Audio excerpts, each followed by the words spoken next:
peço perdão por todos aqueles que não creem, não adoram, não esperam e não buscam.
Meus filhinhos, sou a Senhora do Rosário.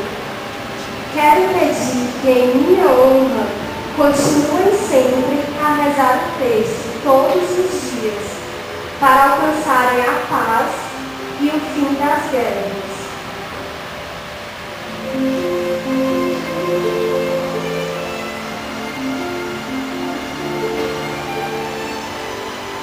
Meus filhos, receba a maternidade de toda a humanidade e em especial dos homens, para que perseverem na devoção de rezarem o texto, pois isto muito me agrada.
Fazemos agradecimentos. Agradecer a todos aqui presentes, os familiares, inclusive. Agradecer a coordenação do texto dos homens por ter alterado sua programação para dar espaço a essa palestra. Agradecer que o Padre Júlio leve esse agradecimento ao Padre Francisco por ter intimado a vir aqui, e na opinião dele, eu deveria vir e dar um testemunho da minha fé em Deus, Pai, Filho e Espírito Santo, e na minha devoção a Maria, nossa mãe. Mas eu achei que, para dar esse testemunho de uma forma mais concreta, o testemunho das minhas dores, era importante que eu falasse das dores de Maria e pedisse a cada um de vocês que refletissem também sobre suas dores e comparassem as dores de Maria, como eu faço todos os dias ao comparar as minhas dores às dores de nossa mãe. Então, resolvi que falaria sobre as dores de Maria e as nossas dores. Iniciando pelas dores de Maria, nós temos a falar sobre as 7 dores da devoção de Nossa Senhora das Dores e também outras dores de Nossa Senhora. Começarei falando das outras dores de Nossa Senhora, porque além daquelas dores citadas na Bíblia, também muitas outras dores Nossa Senhora sentiu e sofreu. Por exemplo, a dor de viver em uma sociedade machista. Naquela época, qual o valor que uma mulher? Nem na contagem ela entraria. No evento tinha 5.000 homens, mas não dizia quantas mulheres tinham. Então as mulheres não tinham valor como pessoa, e isso, de certa forma, se mandou para todas as mulheres, inclusive para Maria. Antes do casamento, a mulher era considerada propriedade do pai. Depois do casamento, propriedade do marido. Um homem, para ser bem sucedido, ele tinha que ter a sua esposa, que seria mãe dos seus filhos, as suas concubinas para os seus prazeres carnais e as prostitutas para o seu divertimento. Além do que, qualquer transgressão cometida por uma mulher que fosse considerada transgressão, ela seria repreendida e até sofreria castigos físicos. Então, nesta sociedade, era uma sociedade de dor para todas as mulheres. Próximo. A dor de ser judia. A sociedade judaica da época também não valorizava qualquer que fosse a mulher. Isso ainda hoje acontece na sociedade judaica em mulher. Existem até associações que defendem os direitos das mulheres da sociedade judaica.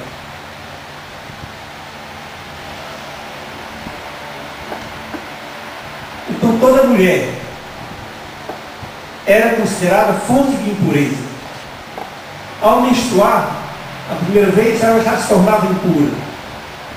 Quando tinha um filho, quando dava à luz, se fosse homem, teria 40 dias de recolhimento para livrar-se da impureza. E se fosse mulher, o tempo seria dobrado, seria 80 dias de recolhimento. Dizia-se, naquela época, que ser feliz é ter um filho homem, ser infeliz é ter uma filha mulher.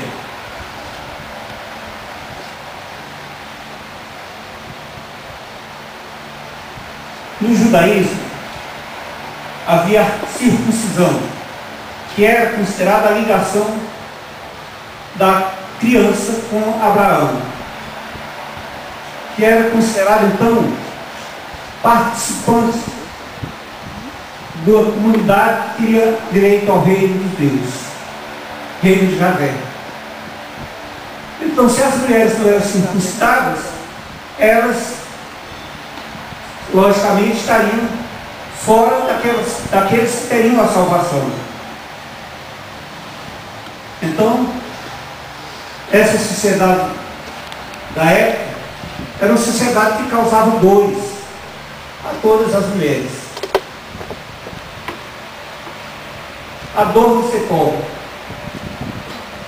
Não é que a pobreza seja dor por si só, mas o pensamento da época era que riqueza, saúde e prosperidade eram o resultado da fidelidade a Javé. Então as pessoas que não tinham saúde, as pessoas que não eram prósperas, as pessoas que eram pobres, eram consideradas pecadoras. E não era. Maria não era pecadora, José não era pecador, Jesus não era pecador. Mas, por serem pobres, eram assim considerados. E a dor que Maria sentia não era em si a de ser pobre, era da injustiça, de ser considerada pecadora apenas por ser pobre.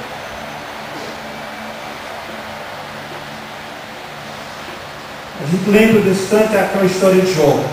Jó era rico, tinha uma família organizada, tinha saúde, e de repente perdeu a sua riqueza, perdeu a sua família e perdeu a sua saúde. Ficou doente, muito doente. E seus amigos chegavam para Jó e diziam: qual foi o seu pecado?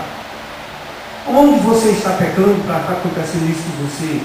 E Jó se indignava, porque ele era justo.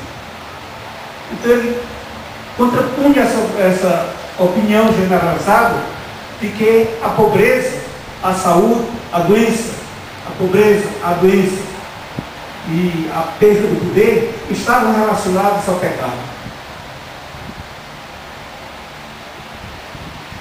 A dor por ter que se casar. Imagine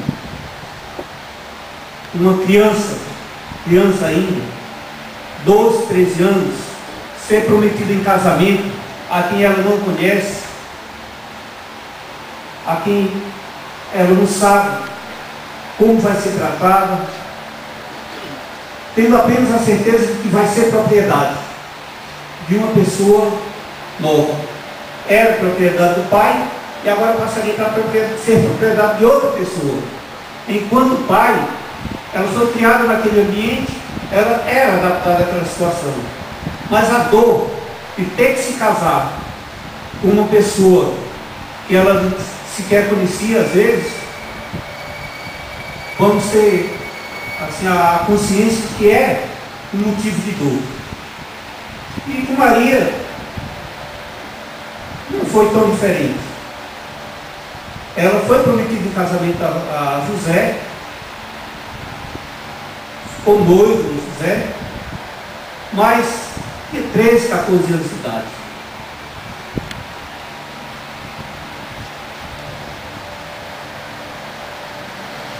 A dor por ser considerada, poder ser considerada uma mulher adulta. O sim de Maria foi assim, uma coragem imensa. Ela estava prometida em casamento. O anjo lhe aparece e lhe faz a anunciação do Salvador, que ela devia ter. Naquela época, uma jovem que tivesse um relacionamento não considerado normal, relacionamento íntimo com um homem, seria apedrejada ela e ele. Então, se Maria aceitou ficar grávida do Filho de Deus, ela correu o risco de não ser compreendida por José. Sabia que José era um homem justo, mas como explicar para ele, numa gravidez, dizer que estava grávida do Divino Espírito Santo?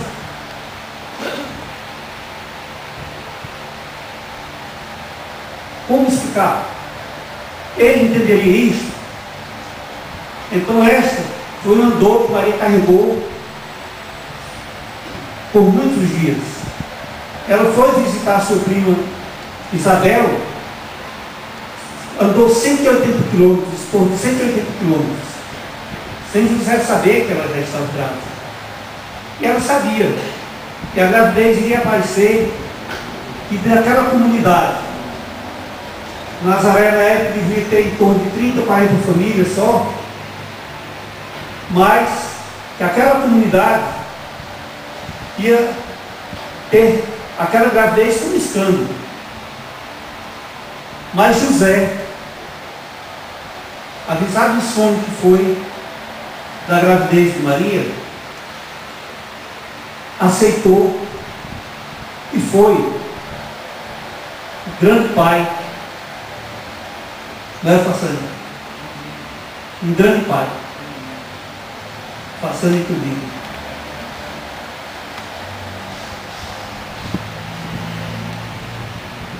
A dor de dar a luz em uma estalagem. Na realidade, há um erro aí. Maria não deu a luz em uma estalagem. A estalagem era uma estrutura pública que hospedava os peregrinos. Mas quando São José chegou com Maria, não havia vaga em nenhuma estalagem em Jerusalém. Então ele teve que ir alojar-se com Maria em um presépio, que não tem nada a ver com aquele presépio bonito que a gente arma aqui no final do ano, né? É na realidade um curral, uma estrebaria. E como deve ter sido doloroso para Maria dar à luz sem o aconchego das conhecidas, sem uma parteira, sem a solidariedade dos seus vizinhos, sozinha naquela estrebaria. Claro que foi uma dor também. Muitas outras dores Maria passou. Eu citei essas, mas pode ter certeza que as dores de Maria foram imensas, foram muitas.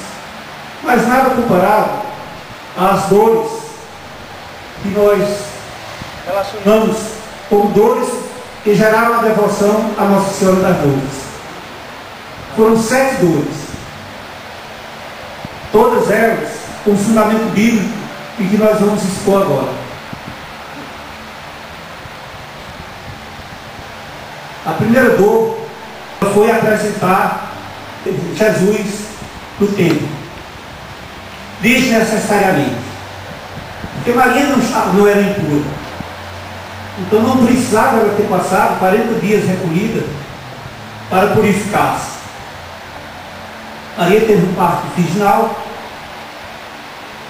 foi de forma alguma estaria impura.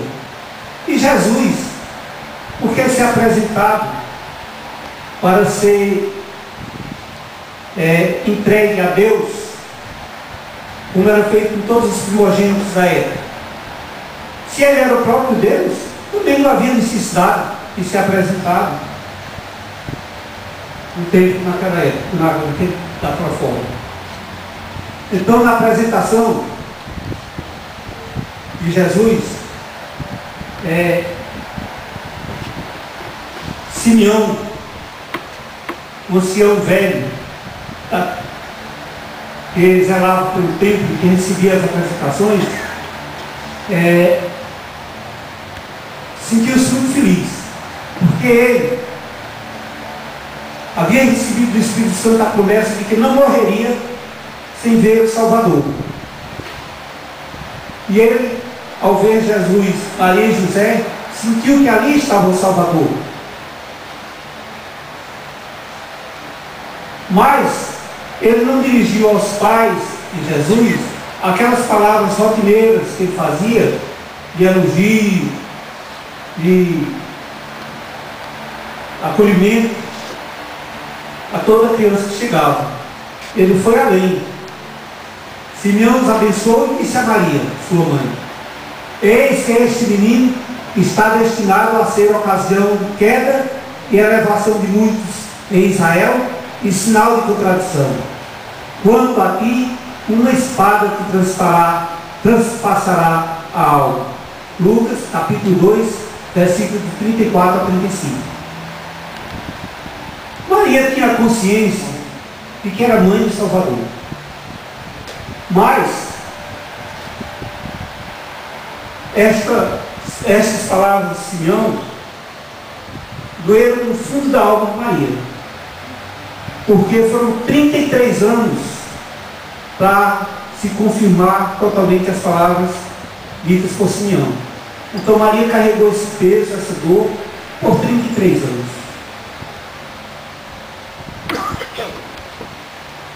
Segunda dor, a fuga para o Egito.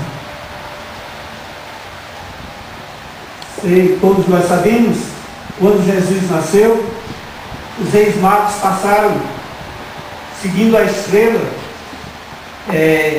passaram no rei Herodes e avisaram que estavam indo levar os presentes para o Salvador. E Herodes pediu que ele voltasse e dissesse onde estaria o Salvador, porque ele também queria levar os presentes. Mas os reis magos, avisados em sono, não voltaram mais para Herodes. Mas Herodes ficou sabendo que o Salvador já havia nascido e determinou a morte de todas as crianças que até 2 anos de idade, todos os meninos homens que até 2 anos de idade. Avisado em sono, José pegou Maria e Jesus e foi para o Egito. Uma grande caminhada. Lá de Jerusalém ao limite do Egito são 350 quilômetros. Veja que sofrimento, veja que dor. Estarem fugindo porque sabiam que seu filho estava sendo perseguido e ameaçado de morte.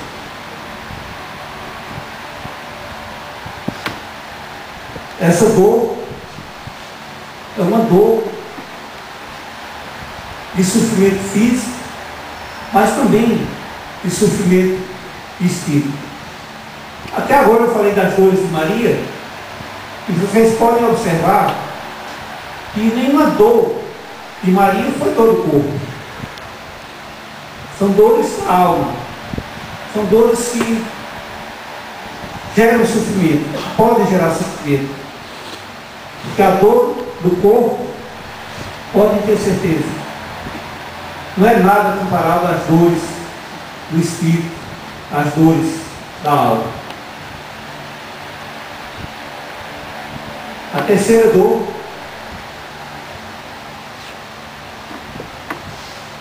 Maria procura Jesus perdido no templo. Acabados os dias da festa da Páscoa, quando voltaram, o menino Jesus ficou em Jerusalém, sem que os pais percebessem.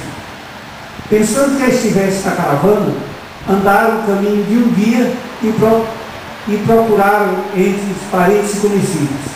E não achando, voltaram a Jerusalém à procura dele.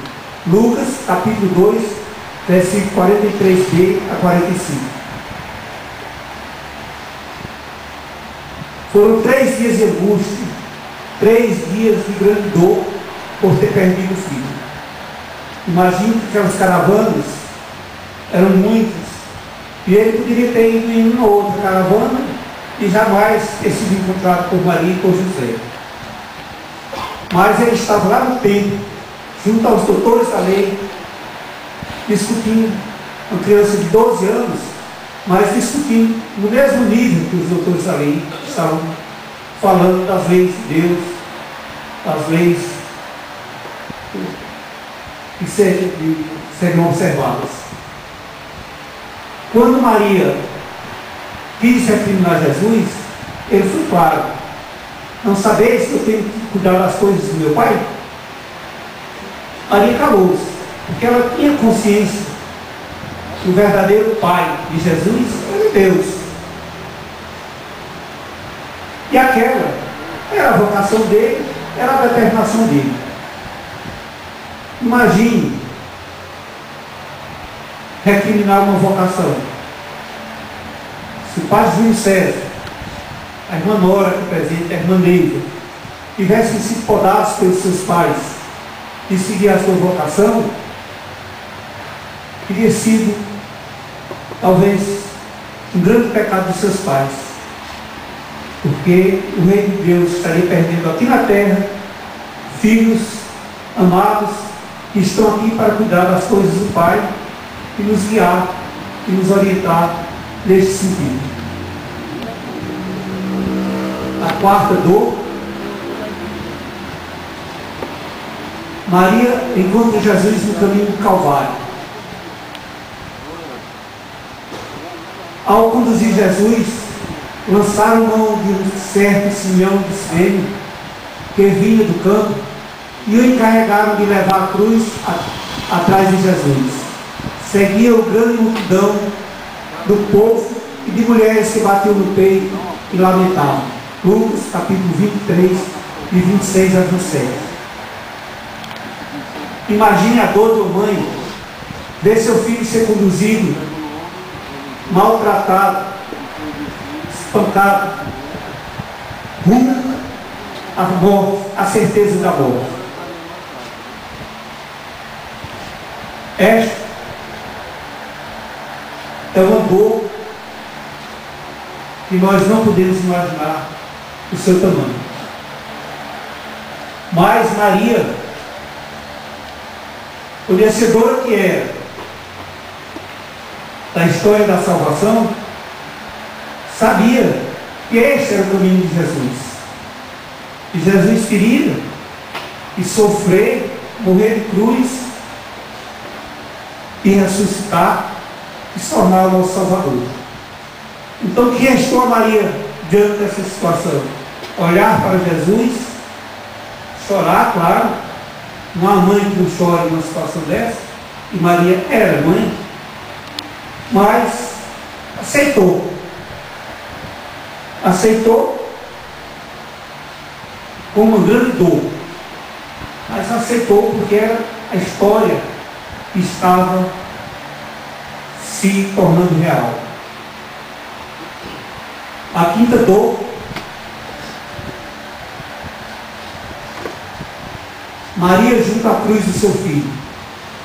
Junto à cruz de Jesus estavam de pé sua mãe, a irmã de Maria, Maria de Cleófas, e Maria Madalena. Vendo a mãe e perto deles o discípulo a que amava, disse Jesus para a mãe: mulher, eis aí o teu filho. Depois disse para o discípulo: eis aí a tua mãe.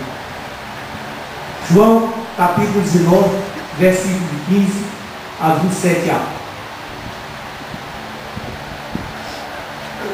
Era também uma dor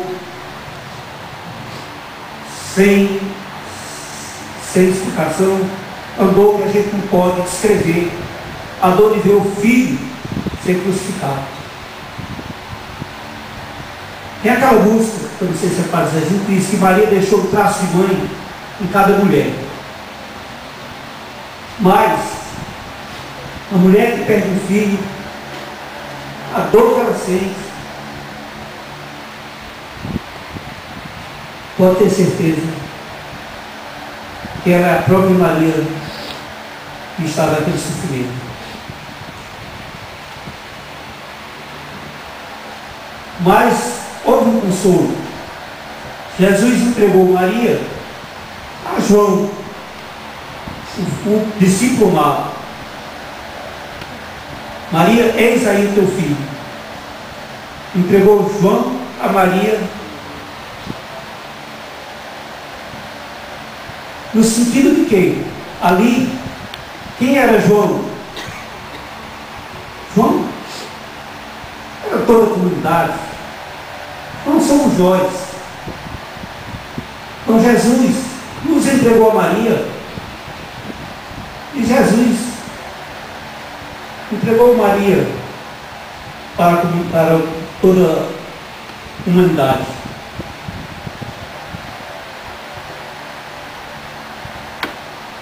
A próxima dor, a sexta dor, Maria acolhe em seu colo Jesus deposto da cruz. Chegada a tarde, porque era dia de preparação, isto é, véspera de sábado, veio José de Arimateia, entrou decidido na casa de Pilatos e pediu o corpo de Jesus. Pilatos então deu o cadáver a José, no caso José de Arimateia, quem retirou o corpo da cruz. Marcos capítulo 15, versículo 42.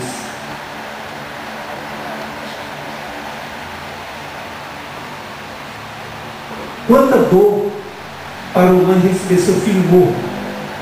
E não era aquele homem de 33 anos, limpo, bonito, elegante. Era um farrapo de gente que tinha sido espancado, coroado por coroa de espinho e sangrava por todo o corpo. Então imagine a dor que possa ser a mãe receber um filho nessas condições. Meus irmãos,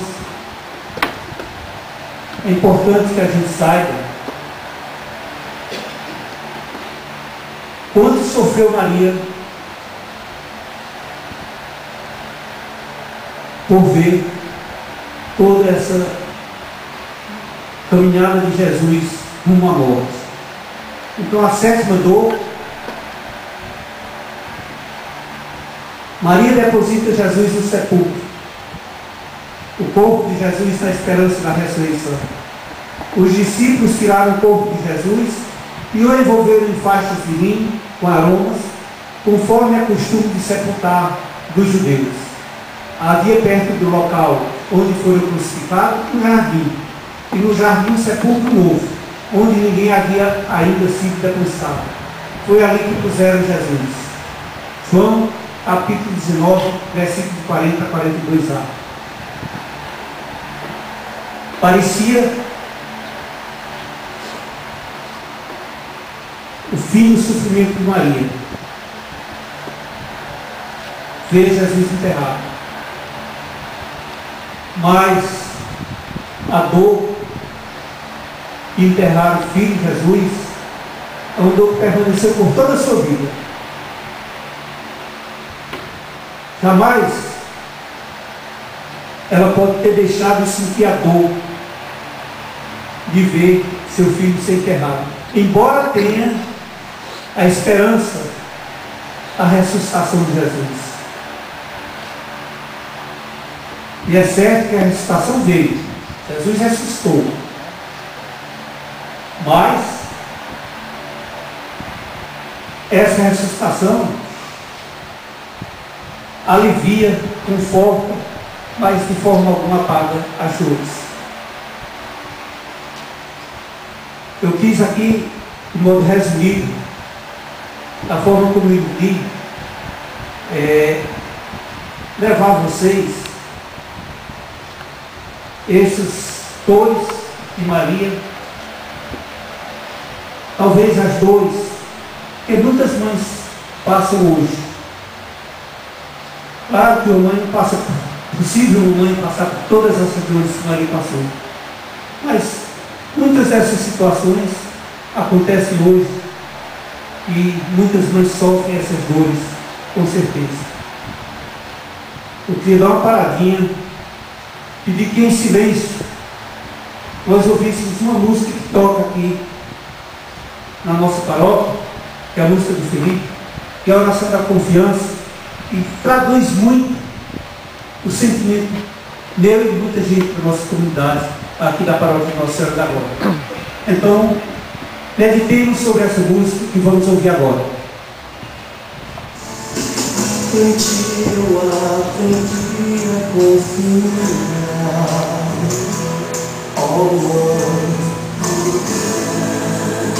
eu sei que nessa estrada haverá luz. Só tu sabes o que eu posso suportar. Dá-me forças para eu poder me levantar. Confio em teu poder e em tua bondade. Em ti confio, confio em realidade. Confio cegamente em toda situação. Mãe, confio em tua proteção. Confio em teu poder e em tua bondade.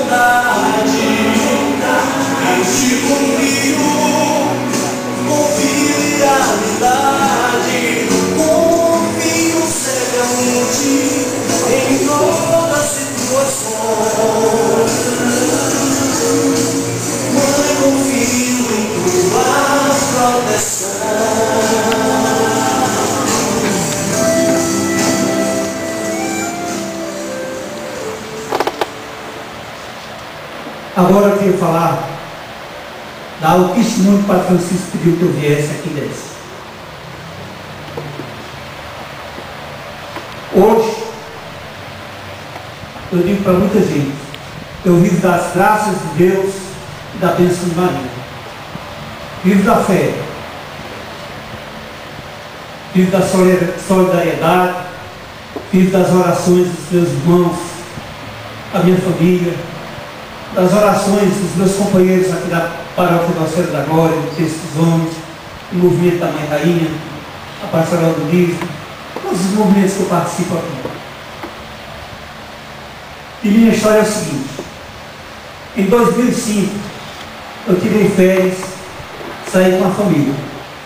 Passei Natal em São Paulo, passei no Vitória, mais 15 dias para chegar em Fortaleza, vim pelo sul da Bahia, passeando e tal, comendo que desce na festa que aparecesse. Chegando aqui, vim à missa no domingo. E o Padre Salles, que era o pároco da época, anunciou que a partir da segunda-feira iríamos missa diária às 6h45 da manhã. E foi uma felicidade para mim, porque eu poderia participar da missa todas as manhãs como faziam meus pais, lá em Santos. E passei a participar da missa todas as manhãs. Poucos dias depois, eu comecei a ter temeza. Um colega de médicos aqui sabe o que é. É aquela vontade de evacuar sem ter férias. O dia inteiro. O que é que eu pensei? Ora, se eu fiz essa viagem louca, eu estou cheio de férias. Fiz tratamento completo de férias. Não melhorei nada. Procurei um colega, um proctologista da minha turma, que é um excelente médico, contei para ele. Ismar, está acontecendo isso. Ele me examinou, na hora disse: eu não tenho dúvida que você está com câncer no reto. Eu devo ter ficado muito transtornado porque ele quis até me deixar em casa. Foi um barco da crise. Cheguei em casa, a Débora me perguntou como é que tinha sido a consulta. Disse: não, tem um exame aí para fazer quarta-feira. Quarta-feira eu já ia receber a lista da biópsia. Mas no dia seguinte eu estava aqui na missa, sentado bem ali. Aí chega o Roberto, cardeal, com a cabeça branca, e pergunta: você pode ler o salmo de hoje? Posso. Aí a resposta do salmo era, Salmo 33. A resposta: do coração atribulado está perto do Senhor. Me emocionei, chamei o Roberto. Roberto, esse salmo foi para mim. Eu fiquei sabendo ontem à noite que eu estou com câncer. E vou me apegar a essa palavra. E me segurei. Nos momentos de tristeza, quando vinha um abatimento, eu dizia: do coração atribulado está perto do Senhor. Logo o Roberto falou para o Batan, falou para o Fassani, falou para outras pessoas, e me trouxeram muitas orações que me ajudaram muito. A solidariedade aqui dentro da igreja foi tal qual a solidariedade que eu recebi da minha família. E foi demais também. Feito o diagnóstico, confirmado na quarta-feira, comuniquei para a Nel. Olha, chamei a Nel e os meninos, comuniquei que estava com câncer. Comecei o tratamento, quimioterapia, radioterapia. Isso era começo do ano, em março eu fiz a cirurgia. Fiquei 7 meses colostrizado. Depois da cirurgia, fiz 9 ciclos de quimioterapia. Programaram 8 ciclos. No 7º, no intervalo do 7º para o 8º, a gente tinha ido a Arco Verde, que era o aniversário de Paredes do Freio. Mas a gente deu esticadinha e foi dormir em Garanhuns. Passei a dormir bem, acordei vomitando horrivelmente. E muito mal. O médico, esse colega de tudo do meu irmão, que bom do hospital, eu vou avisar Fortaleza que você está assim. Você nem doido. O que é que ele vai fazer? Eu vou embora. A Nela pegou o carro, dirigiu 840 km sem tirar o pé do acelerador. E Garanhuns até Fortaleza. Não foi diretamente até Fortaleza, quando chegou em Pindoretama, o carro pifou. Aí o meu sobrinho foi buscar a gente. Mas fiz o tratamento eu estava com miocardite tóxica por conta da quimioterapia. Suspendeu-se o tratamento e eu fiquei bem até julho de 2009. Na época, o Padre Francisco, para a comunidade da Glória, tinha nos escolhido para sermos coordenadores da festa da padroeira. E nós escolhemos o Silvio e esposa, para serem nossos colaboradores. E foi a felicidade, porque em julho, faltando aí um mês para a festa da padroeira, eu estava de plantão lá no hospital de Itaitinga. E domingo eu tive uma tosse. Tossi e doeu. Aí eu dei para minha sobrinha, que é pneumologista. Mona, aconteceu isso. E ela estava de bebê novo, não pôde mais. Disse que eu vá lá no pulmocentro e procure a doutora fulano amanhã que ela examina. Eu fui, a médica me examinou e disse: não tem nada. Mas, como você tem essa história, eu vou pedir a tomografia. Aí fiz a tomografia sem sentir nada mais, só tive episódio de tosse. Fiz a tomografia, estava lá, metástase no lobo médio do pulmão direito e metástase no bronco forte. Fui a Recife fazer o exame que não tinha aqui na época, o PST, e comecei,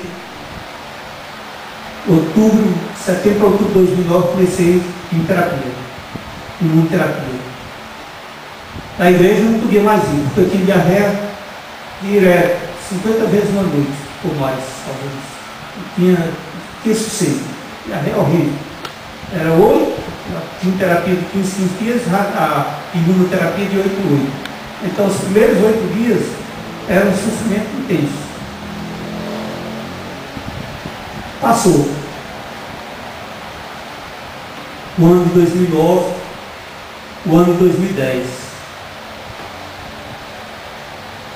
Tratamento contínuo, a lesão melhorava, mas permanecia. Quando foi em final de fevereiro de 2010, eu tive um certo episódio de fomos. Vomitei, e a urina escureceu. Aí eu já passei no laboratório, fiz meus exames e levei para o médico. A icterícia violenta. Ele me encaminhou, me pediu ultrassonografia, Fundação Carlos fazer. Quando o médico fez a ultrassonografia, sabe, não, vamos fazer logo a tomografia. Eu estava com metástase na cabeça do pâncreas. No dia 17 de março, eu fiz a tomografia. Aí já imediatamente marcaram a cirurgia.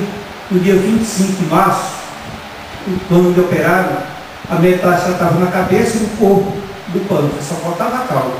Aí ele tirou logo todo. Bom, fiquei tomando insulina, fiquei tomando as enzimas, mas isso 2011.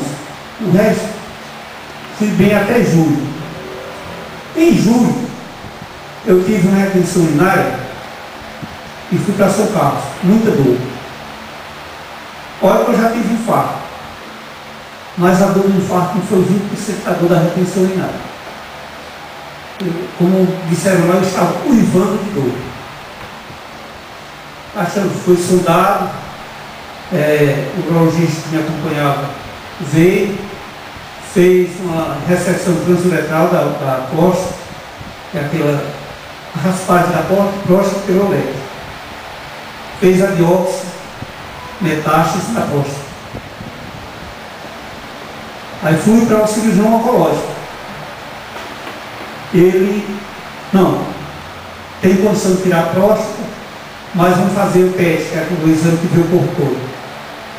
Quando fez o exame, eu estava, isso em outubro de 2011, eu estava com metástase na próstata, a glândula suprarrenal, glândula inguinal, glândula subarticular e 6 nódulos no pulmão. Como médico, pode ter certeza, era desesperador, né? Não tinha saída mais para mim. Mas a muito tempo eu já estava nas mãos de Deus, nos braços de Nossa Senhora. Se Nossa Senhora teve tanta dor, por que ela não vai se compadecer das minhas dores também? Era esse o meu pensamento. E não desesperei. Deixei nas mãos de Deus. Como diz Padre Fulco, Deus tome conta. E isso me ocupa. Eu já havia feito tanto esquema de quimioterapia que eu já vou com mais de 70 ciclos de quimioterapia. Já vou com 60 aplicações de radioterapia e 30 de imunoterapia. Então o que aconteceu? Não tinha mais o que fazer assim. É melhor o seguinte, nós vamos voltar para aquele esquema que você teve a miocardite. Você aceita? Perdi por perdi. Aceito. Aí eu programou 6 sessões. Me dei bem. Aí em janeiro desse ano, ele pediu os exames. Aí eu tinha uma viagem para fazer Tocantins, eu pedi a ele. Eu não interfiro em nada do tratamento, eu sou simplesmente paciente. Não sou médico de jeito nenhum na hora de me tratar. Mas eu pedi, Ronaldo, eu tenho uma viagem para fazer Tocantins, deixa eu fazer essa tomografia só quando eu voltar. Ele concordou. Aí o que aconteceu? Todas as lesões tinham diminuído. Todas as lesões tinham diminuído. Na época, eu voltei lá no meu proctologista. Aí ele sempre disse, Adriano, quem te segura é a tua fé. Aí ele contou uma história. Tem um colega nosso, não vou citar o nome aqui, que está com câncer de reto, nessa situação tua. Ele é médico, a esposa dele é médica. Ele chega e fica calado aqui e a esposa chorando. Teve outro colega, esse que você falou, já morreu, Chico Passeado, que era aquele sindicato dos médicos. Teve o câncer de reto também, desesperou-se, querendo saber de tudo. Em 6 meses, o Chico morreu. Aí o Osmar, que é o meu proctologista, disse, tu queres seguir o exemplo do Emiliano, que está há 6 anos, vivendo uma vida normal, ou a do Chico, que morreu em 6 meses? Eu acho que tu está querendo seguir o caminho do Chico. Então assim, realmente, a minha fé me segura. A fé, as orações, o conforto que vocês me dão, os abraços que eu recebo na glória. Eu tenho para toda a gente. É difícil eu não receber, chegando na glória, não receber 30 abraços. São abraços de sinceridade, pessoas que chegam e ficam felizes porque eu estou bem. Então, em janeiro, meus exames melhoraram, em janeiro desse ano. Já que os exames melhoraram, vamos programar mais 6 ciclos do Fofox, esse esquema que me deu a miocardite. Só que antes eu fazia de 15 dias e passei a fazer de 21 em 21 dias. Terminado os 6 ciclos, vamos pedir exame. Eu disse, deixa eu te achar de novo. Aí fui para o Goiás. Não ligo lá uma coisa. Passei a Semana Santa, para mim não é passeio não, é resto. Mas eu fui lá no Divino Pai Eterno. Fui no Divino Pai Eterno, recebi as bênçãos do Padre Robson, as orações dele, e voltei. Quando cheguei, fui fazer o exame. O que aconteceu? Os 6 nódulos do pulmão desapareceram, dos pulmões desapareceram. O nódulo da suprarrenal desapareceu. Os nódulos inguinal e supraventricular diminuíram. Da próstata permaneceu. Só que quando o médico pediu o exame, ele pediu só abdômen superior e tórax, porque a parte inferior já estava contornada desde o exame de janeiro. Mas eu cheguei lá no Guido, que é o médico que faz as tomografias, disse, eu queria fazer da pelve também. Quis fazer. E o Guido, olha, essa necessidade, mas com o contraste você já vai tomar, e é só estender o aparelho um pouco mais, pode trazer arranjar um pedido que sempre que eu faço. Aí finalmente subi, peguei o pedido e fiz. Então tinha desaparecido do pulmão, tinha desaparecido da suprarrenal, tinha diminuído os nódulos seminal e subclavicular, mas na pelve tinha um tumor novo. Está bem aqui, guardadinho. Aí fui para o cirurgião oncológico, ano passado. Ele, sabe, se fosse só esse tumor, a gente fazia a cirurgia, tudo bem. Mas como você tem metástase em outros locais, não justifica fazer a cirurgia. Fazer tratamento conservador é voltar para a quimioterapia. Você está sentindo alguma coisa? Eu estou sentindo a dificuldade de urinar novamente. Aí ele me mandou para o urologista, que é o Geraldo Pinheiro, que é daqui da Glória também. Fui ontem ao Geraldo. Sabe, Milano, tem urgência. Amanhã você se interna às 5h30 da tarde para fazer a sua cirurgia à noite. Amanhã eu não posso, porque eu palestro lá na Glória. Vamos deixar para quarta. Então amanhã, às 5h30 da tarde, eu estou me internando para fazer uma nova cirurgia. Triste? Não. Estou feliz. Estou feliz porque alguma coisa ainda pode ser feita. Estou feliz porque eu não sofro. Dores? Não tenho. Sofrimento? Não. Porque se eu vou sofrer, se eu entreguei nas mãos de Deus, se Deus está tomando conta, se a minha enfermeira, Nossa Senhora, está cuidando de mim, não é pastor? Eu não sofro. Vivo minha vida absolutamente normal. Trabalho todos os dias. Trabalho ali no Zé, todo dia eu vou dar o meu expediente de manhã, volto para casa, almoço, dou o meu expediente à tarde. No dia que eu tenho quimioterapia, claro que eu não vou, passo o dia no hospital. No outro dia eu vou com náuseas, às vezes até vomito lá, mas não deixo de ir, porque o trabalho também me sustenta. E no meu trabalho, eu ajudo muitas pessoas da comunidade pobre do trabalho. O Zé não é um município pobre, mas tem pessoas pobres no município. Então, assim, o que eu queria transmitir aqui da minha experiência é dizer, morrer preocupa. Você tem filho, tem mulher, tem irmão, tem isso. Você não pensa em morrer, você quer viver. Mas que seja feita a vontade de Deus. O resto do Pai Nosso. Pedindo que seja feita a vontade dele, eu vou surgir contra a vontade dele. Não, de jeito nenhum. Peço a proteção de Deus, peço a intercessão dos seus santos. Recentemente eu li um livro, que é assim, O Céu é de Verdade. É um livro de um pastor americano, que o filho de 6 anos teve uma apendicite, não foi diagnosticado a tempo, então o menino tiveram que levar para um estado maior e a cirurgia foi muito complicada. O menino ficou grave, ficou em coma. Quando acordou, ele conversou com o pai e dizia: papai, na hora da cirurgia eu vi em sala tal, você estava fazendo isso. E no céu eu vi meu avô e descreveu o avô. Minha irmãzinha, que era a irmã dele, que a mãe tinha abortado, ele descreveu como era a irmã que estava lá no céu. E fez várias inscrições de pessoas da família que já tinham morrido. Aí o pai escreveu esse livro. E uma coisa interessante foi um pastor americano que escreveu.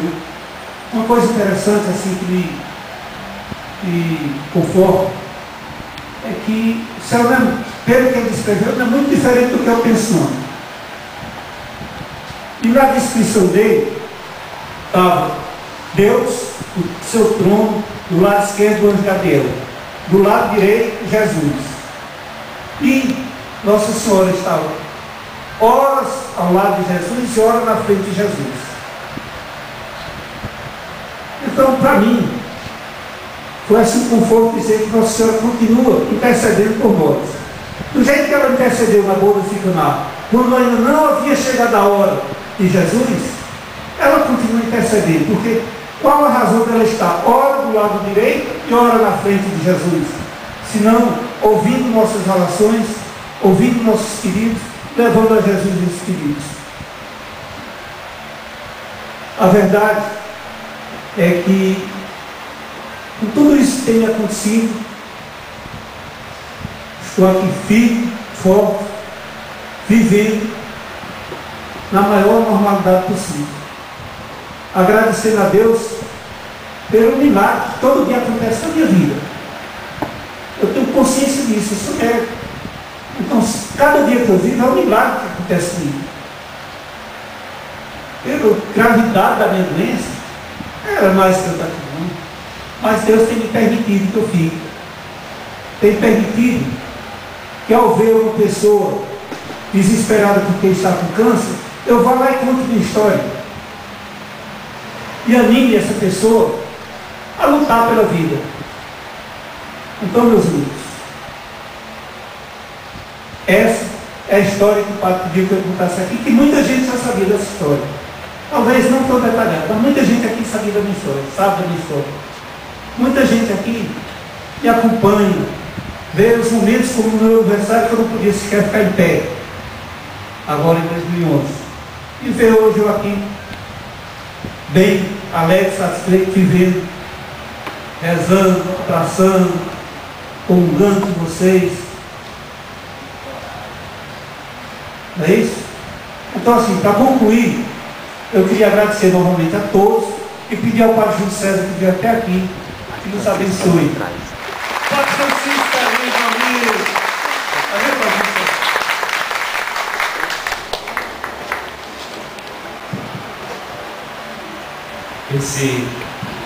Esse testemunho de fé que nós ouvimos agora, me lembrei daquela passagem em que o centurião foi atrás de Jesus, pedindo a ele para curar o seu servo que estava doente.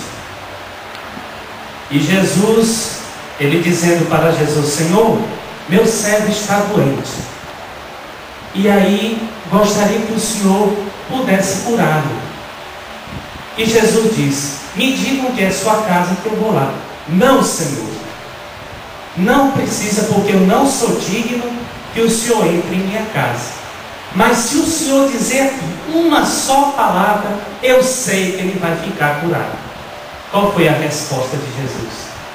Nem em Israel eu encontrei tamanha fé. Eu acho que é a mesma coisa que nós ouvimos aqui agora. Na glória, eu ainda não vi tamanha fé como dele. Deus o abençoe para todos.